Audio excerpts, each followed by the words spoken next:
नमस्कार दर्शकों, कैसे हैं आप सभी। आप सभी ने बिहार के खान सर के बारे में तो ज़रूर सुना होगा। वो अपने पढ़ाने के टेक्निक की वजह से बहुत ही फेमस है। पर आज मैं बिहार के खान सर के बारे में नहीं, आज मैं छत्तीसगढ़ के खान सर के बारे में योगेंद्र साहू सर से मिलवाने जा रही हूँ आपको। सर कैसे हैं आप? स्वागत है आपका हमारे चैनल। नमस्कार, मैं बहुत अच्छा हूँ। आप कैसे हैं? मैं भी बहुत अच्छी हूँ। तो हमारे अब बातचीत का सिलसिला अब मैं शुरू करने जा रही हूँ। मैं अपने बात करने का विषय तो अभी बताऊंगी नहीं, उसको आप वीडियो देख के ही पता चल जाएगा। तो सर से मैं अपना पहला क्वेश्चन ज़रूर पूछना चाहूँगी। सर आपने अभी कोचिंग लेते हैं आप, तो आप अपने सरकारी नौकरी आप छोड़ चुके हैं, तो आपने सरकारी नौकरी छोड़ने का कारण? देखिए, बहुत सारे बच्चों का ये सवाल रहता है और आपके माध्यम से उन सभी बच्चों तक ये जवाब पहुंच जाएगा। मेरे पास 2 ऑप्शन थे। मैं 2019 में जॉइन किया था नगर पंचायत में, और लगभग 3 साल मैंने वहाँ काम किया। मैं बीच में पढ़ाना चालू किया, अब उसका क्या बैकग्राउंड था वो तो आगे मालूम चले गई। तो पढ़ाते-पढ़ाते फिर 2 ऑप्शन, फिर दोनों चीज़ एक साथ मैनेज नहीं हो पाया। या तो गवर्नमेंट जॉब कर सकता था मैं, या तो पढ़ा सकता था, और इन दोनों के बीच मैंने पढ़ाने को चुना। उसका कारण ये था कि मुझे पढ़ाना अच्छा भी लगता था, ये काम जैसे नहीं लगता था। और एक्चुअल में मुझे लगा कि अगर मैं एक जॉब छोड़ता हूँ तो 100 बच्चों का जॉब लगा सकता हूँ। मैं जिस लोकेशन में रहता हूँ आसपास कई सारे गांव हैं, छोटे गांव, और वहाँ के जो बच्चे मुझे लगता है कि काफ़ी ज़्यादा टैलेंटेड हैं। गांव के बच्चे खास करके होते ही हैं टैलेंटेड। और मेरा ऑनलाइन एप्लीकेशन भी, ऑनलाइन यूट्यूब चैनल भी है, तो उसके माध्यम से भी दूर दराज से लोग जुड़े हुए हैं, बच्चे जुड़े हुए हैं जिन तक प्रॉपर सुविधाएँ, किताबें नहीं पहुँच पाती। तो मैं सोचा कि उन तक पहुंच पाने के लिए मेरा जो गवर्नमेंट जॉब है उसको छोड़ना ज़रूरी है। तो इस कारण फाइनल मैं इसी को चुना। अच्छा, तो आपको अभी कोचिंग लेते हुए कितना समय हो गया? अभी लगभग 1.5 साल। मैंने जुलाई से स्टार्ट किया है कोचिंग लेना, और यूट्यूब पे चैनल तो खैर पहले से था, बीच बीच में मैं एक्टिव होता था, कभी 1-1.5 साल के लिए गायब था। बट प्रॉपर अगर बोला जाए तो पिछले 1 साल से आप मान सकते हैं, 1-1.5 साल। अच्छा, तो आपने और सरकारी नौकरी कितने साल तक की होगी, कब आपका जॉब लगा? मेरा पहला जॉइनिंग था 5 जनवरी 2019 को, और दिसंबर 2022 में मैंने रिज़ाइन दे दिया। अच्छा, तो आपने अभी तक कितने बच्चों को कोचिंग दे चुके हैं आप? देखिए, ऑनलाइन तो 4000 स्टूडेंट्स जुड़े हुए हैं एप्लीकेशन के माध्यम से, और पेड कोर्सेज़ वाले 4000 हैं, और जो एप्लीकेशन डाउनलोड से 17,000-18,000 हैं, तो मतलब उतने बच्चे पढ़ते हैं। साथ ही साथ यूट्यूब में अभी लगभग 50,000 होने वाले सब्सक्राइबर, तो इतने लोग हैं पढ़ रहे हैं। अच्छा, तो सर मैं आपसे एक क्वेश्चन पूछूंगी जो कि बहुत महत्वपूर्ण भी हो सकता है। अभी हमारे छत्तीसगढ़ और हमारे पूरे देश में ही हर शिक्षा को लेके जो भी जितने भी कोचिंग चलते हैं, इतने ज़्यादा उसका फीस हो गए हैं कि बच्चे कोचिंग भी नहीं जाना चाहते। जो आम नीचे वर्ग के लोग हैं वो कोचिंग भी नहीं जाते, वो घर पर ही पढ़ना चाहते हैं। पर आप अभी इतने कम फीस में बच्चों को शिक्षा देते हैं सरकारी नौकरी के लिए, तो आपने कैसे सोचा कि मैं इतने कम पैसे में बच्चों को सरकारी नौकरी लगवा सकता हूँ? देखिए, फ़ीस का मैटर तो एक्चुअल में ये है कि हमको भी ये जो इंस्टीट्यूट है रन करने के लिए थोड़े बहुत तो पैसे चाहिए, है ना। तो शुरुआत में मैंने फ़ीस काफ़ी कम रखा था, और जब स्टार्टिंग हुआ 2 बच्चों से मैंने पढ़ाना चालू किया। कोरोना टाइम था, उस टाइम बस ऐसे ही घर में ही पढ़ाता था, और बाद में मैंने फ्री एजुकेशन चालू किया। 3 बच्चे थे, कुणाल, प्रज्ञा, वेद, अभी भी नाम मुझे याद है, हालांकि छोड़ चुके हैं वो, 2-3 महीने बाद पढ़ना छोड़ दिए थे। प्रॉपर मैंने जुलाई से कोचिंग चालू की। फिर फ़ीस देखिए, सब जैसे जैसे कोचिंग ग्रो होता है, नाम चलता है, वैसे उनका फ़ीस बढ़ भी जाता है। बट यहाँ ऐसा है कि अब फ़ीस जो मेंटेन करने के लिए चाहिए, स्टाफ के फ़ीस हो गए, फैकल्टीज़ हैं और बहुत सारे वर्कर्स हैं, तो उनका मेंटेन करने के लिए फ़ीस प्रॉपर लिया जाता है। अच्छा, तो मैं अब आपके जीवन से जुड़ी हुई क्वेश्चन पूछूंगी। आपको मतलब अभी तक बचपन से क्या क्या करने में ज़्यादा इंटरेस्टेड थे? आपको लगा था कि आप अभी तक पढ़ा सकते हैं, मतलब एक शिक्षक बन सकते हैं, आपको कभी लगा था? नहीं, बिल्कुल भी नहीं लगा था। और अगर मैं वास्तविकता बताऊं तो बचपन से ही स्कूल जाना तो पसंद था ही नहीं मुझे, बिल्कुल भी। ना पढ़ने में इंटरेस्ट था, ना पढ़ाने में इंटरेस्ट था। ऐसा लगता था कि कब बेल बजे और कब मैं घर जाऊं। तो बचपन से ही एवरेज स्टूडेंट रहा, और यहाँ पे मैं छोटा सा अपना जर्नी बताना चाहूँगा कि यहाँ तक कैसे पहुँचा। तो बचपन से ही ऐसा लगता था कब बेल बजे, कब घर पहुँचूँ। लेकिन 12वीं के बाद लगा कि नहीं यार, ऐसे तो काम चलेगा नहीं, और मैं कॉमर्स प्लस मैथ्स लेके पढ़ा। तो वहाँ लगा कि अब कुछ थोड़ा हार्ड करना चाहिए। क्या करना चाहिए नहीं मालूम, बस थोड़ा सा जो भी हो हार्ड होगा वो कोर्स करेंगे। तो मालूम चला सीए के बारे में, कॉमर्स लिए हो तो आप चार्टर्ड अकाउंटेंसी का कोर्स कर सकते हो। तो वहाँ से मैंने जर्नी स्टार्ट की, सीपीटी क्रैक किया, और सीए कर रहा था। बीच में उसको बहुत सारे जैसे डिस्ट्रैक्शन होते ही हैं, जो युवा रहते हैं उनके बीच में, अब क्या डिस्ट्रैक्शन वो मत पूछिएगा, डिस्ट्रैक्शन थे। और फिर वहाँ से मैं इस फील्ड में भटक गया। फिर बहुत दिन तक कुछ नहीं किया। फाइनली एक वैकेंसी निकली पटवारी की, पटवारी 2017। तो वो एग्ज़ाम मैंने फ़ाइट किया। तीसरे लिस्ट में मेरा नाम आया था। वहाँ पे जब डॉक्यूमेंट वेरिफिकेशन हुआ तो कंप्यूटर डिग्री नहीं होने की वजह से मुझे वो छोड़ना पड़ा जॉब, मतलब मिली नहीं जॉब ये कह सकते हैं। बट वहाँ से मेरा कॉन्फिडेंस बूस्ट हो गया कि मैं इतने कम टाइम में 30-40 दिन में तैयारी कर सकता हूँ, तो अगर मैं प्रॉपर इस पर टाइम दूँ तो इस फील्ड में बहुत आगे बढ़ सकता हूँ। अच्छा, तो आपकी जर्नी कैसी थी? मतलब आपको कितना ज़्यादा उसमें पढ़ने से लेकर पढ़ाने तक का आपका सफ़र कितना हार्ड था उसमें? देखिए यहाँ पे बच्चों का भ्रम भी मैं दूर करना चाहूँगा। कई लोगों को लगता है कि पोस्ट आते हैं 100, 200, 400, 500, उससे ज़्यादा पोस्ट नहीं रहते हैं। कभी कभार 1000, 1500 निकल गए, अलग बात है, पटवारी या सब इंस्पेक्टर ऐसे वैकेंसीज़ में। बाकी कई पोस्ट ऐसे आते हैं जिसमें संख्या बहुत कम रहती है। तो लोगों को लगता है कि लाख 1.5 लाख लोगों ने फॉर्म भरा हुआ है, तो इतना ज़्यादा कॉम्पिटिशन है, बच्चों के मन में दुविधा रहती है, और जो शुरुआत करना चाहता है वो इसी भीड़ को देख के डर जाता है और पीछे हट जाता है। लेकिन मैं उनको ये बताना चाहूँगा कि कंपटीशन सिर्फ़ और सिर्फ आलसियों के बीच में है, उनके बीच में है जो पढ़ना ही नहीं चाहते, उनके बीच में है जो 7-8 घंटा अपना डेली का नहीं दे सकते। कंपटीशन उनके लिए बिल्कुल भी नहीं है जो मेहनत करना जानते हैं। अगर आप मेहनत करने के इच्छुक हैं, अगर आप दे सकते हो 7-8 घंटे, अगर आप डिस्ट्रैक्शन से दूर रह सकते हो, तो आपके लिए कोई कंपटीशन नहीं है। ये जो लाख, 1.5 लाख, 2 लाख लोगों की संख्या है, ये सिर्फ़ और सिर्फ भीड़ है। ये सिर्फ डराने के लिए है, दूसरों के लिए। आमतौर पे अगर कोई फॉर्म भर देता है, उसको ये भी जानकारी नहीं होती कि कब एग्ज़ाम निकलने वाला है, कब एग्ज़ाम होगा, कब एग्ज़ाम कंडक्ट होगा, कब रिज़ल्ट आ रहा है, क्या सिलेबस है, कोई जानकारी नहीं होती। एक अभी हाल फिलहाल में प्यून का एग्ज़ाम था, उसको लोगों ने भर तो दिया था, बहुत सारे लोगों ने प्यून का एग्ज़ाम भरा था, CGPSC के द्वारा कंडक्ट कराया गया था। लेकिन उसका एग्ज़ाम हो गया, उसके बाद बच्चे पूछ रहे सर एडमिट कार्ड कब जारी होगा। मतलब ऐसा लगा कि आधे से ज़्यादा 90% संख्या सिर्फ और सिर्फ भीड़ बढ़ा रही है। एक्चुअल जो कॉम्पिटिशन होता है वो होता है टॉप के 1000 बच्चों के बीच, आपको उन्हीं से कम्पीट करना है। अच्छा, तो आप जब आपका जॉब लग गया तो आपके घर में सब बहुत खुश हुए होंगे कि आपकी सरकारी नौकरी लग गई। उसके बाद जब आपने सरकारी नौकरी छोड़ दी तब घर वालों की क्या उसमें राय थी? देखिए उस टाइम डिसीजन ऐसा था कि लगभग किसी ने सपोर्ट नहीं किया। गवर्नमेंट जॉब एक मिडिल क्लास फैमिली के बच्चे के लिए बहुत ज़्यादा इंपॉर्टेंट है। मिडिल क्लास मतलब गवर्नमेंट जॉब है मतलब राजा नौकरी है, ठीक है। अगर लड़की का हाथ मांगने भी जा रहे हैं ससुर, अच्छा हाँ क्या है गवर्नमेंट जॉब है, ठीक है, फिर भले वो चपरासी ही क्यों ना हो, ठीक है। बट ऐसे अगर कोई लाखों करोड़ों भी कमा रहा होगा और कोई अच्छा पद नहीं दिखा पा रहा है तो उसको कम नज़रिए से देखते हैं। तो था भी ये, जब मैं गवर्नमेंट जॉब छोड़ने वाला था, जब लगा तब तो पूरे फैमिली वाले खुश थे। और जो मैंने ज्वाइनिंग किया वो 2018 में एक एग्ज़ाम हुआ था CACC का, उसमें मैंने 2nd रैंक स्कोर किया था। तो वो आया तो घर वाले बहुत खुश हुए कि कभी ऐसा बच्चा नाम नहीं किया, आज पहली बार नाम हुआ है, पेपर में फ़ोटो छपा। तो घर वाले तो बहुत ज़्यादा खुश थे, लेकिन उतने ही नाराज़, उतने ही दुखी तब हुए जब मैंने गवर्नमेंट जॉब को छोड़ने का निर्णय लिया। और किसके लिए? सिर्फ पढ़ाने के लिए। उस टाइम 4-5 बच्चे के साथ मैंने शुरुआत किया था, तब रिज़ाइन देने का फ़ैसला लिया। तो उस टाइम सबको लगता था कि ये 4, 5, 6, 7, 8 बच्चे में आप क्या कर लोगे। और गवर्नमेंट जॉब को छोड़ना मतलब बहुत बड़ा डिसीज़न था।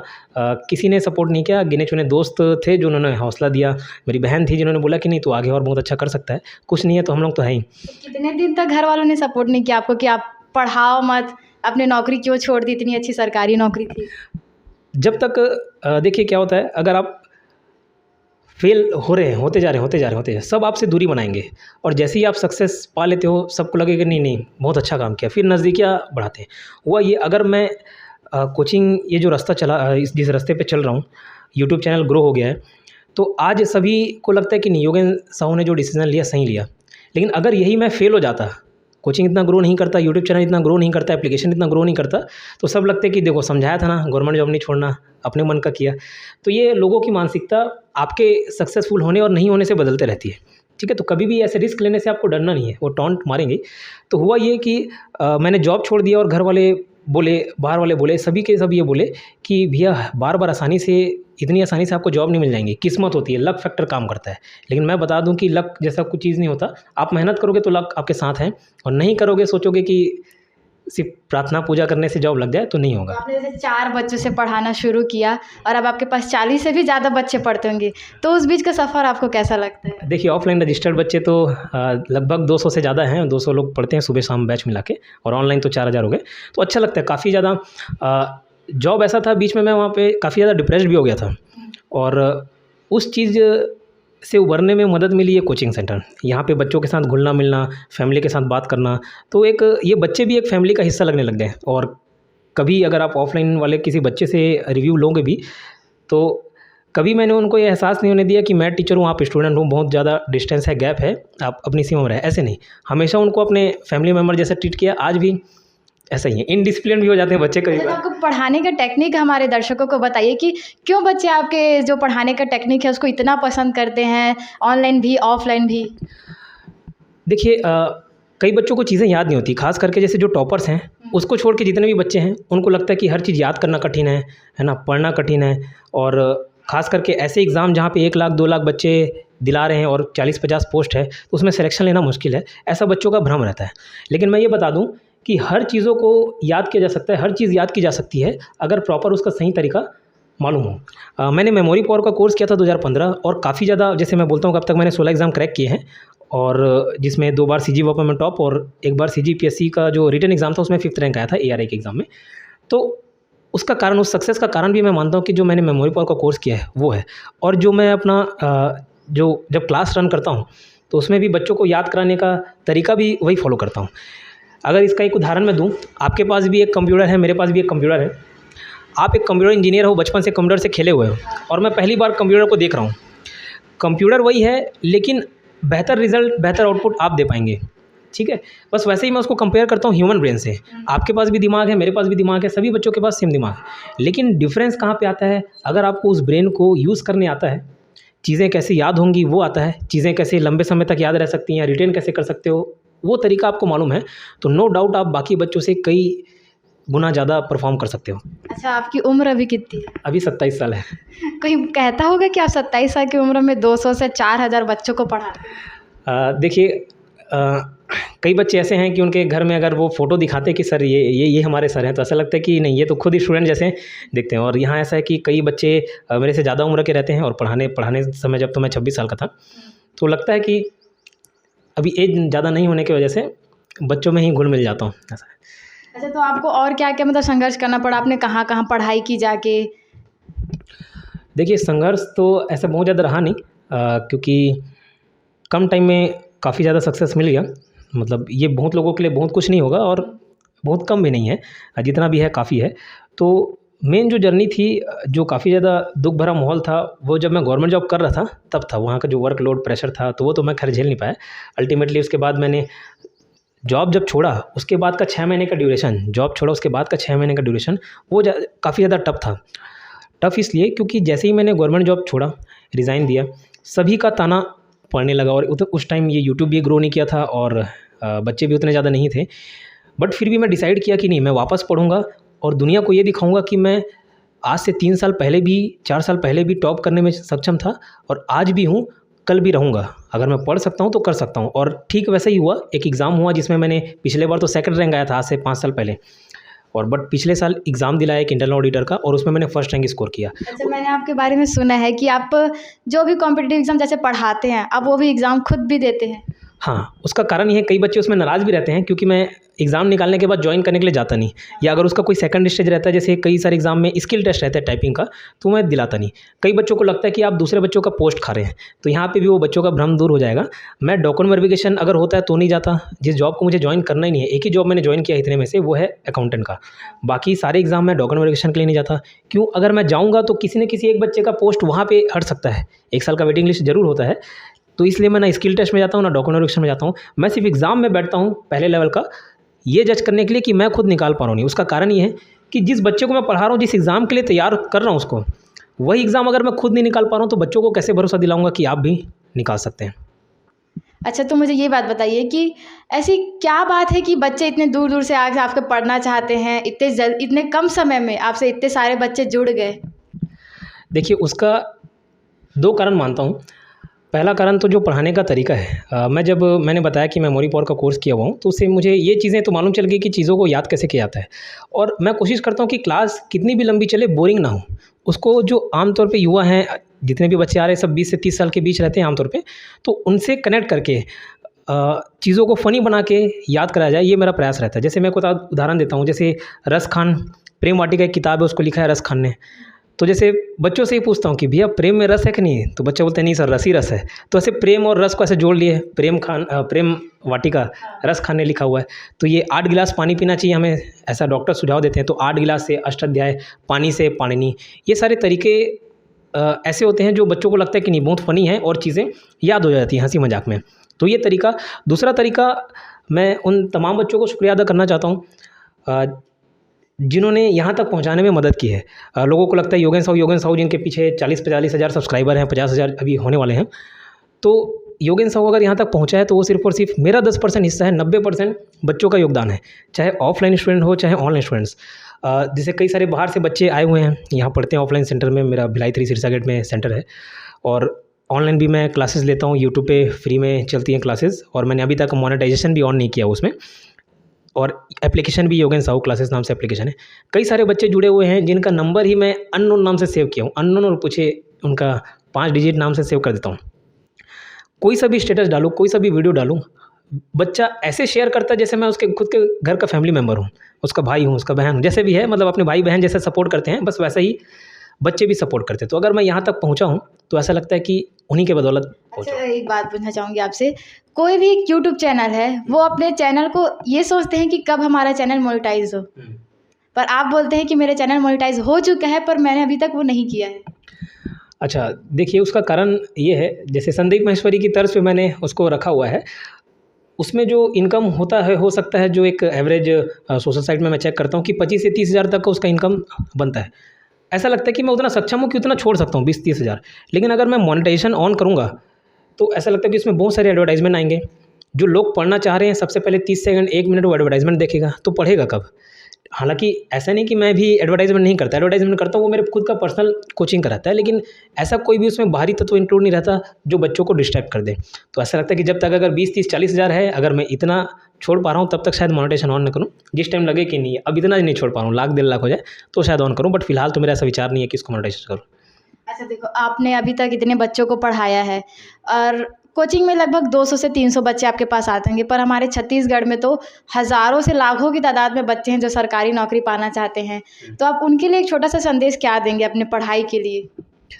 देखिए, ये सबसे महत्वपूर्ण बात पूछी आपने, और इसमें थोड़ा सा समय लूँगा और बच्चों को ये संदेश देना भी चाहूँगा कि आपको क्या करना चाहिए अगर इस फील्ड में हो आप। ना सिर्फ इस फील्ड में, किसी भी फील्ड में आप जाओ। देखिए, अगर आप ऐसे इंसान के पास जाएंगे ना जो खुद फेल हो चुका है और जो नहीं कर पाया है, सपोज़ इसमें भी कई सारे ऐसे बच्चे रहते हैं जो 4-5 साल से तैयारी करते आ रहे हैं और उनका जॉब नहीं लगता।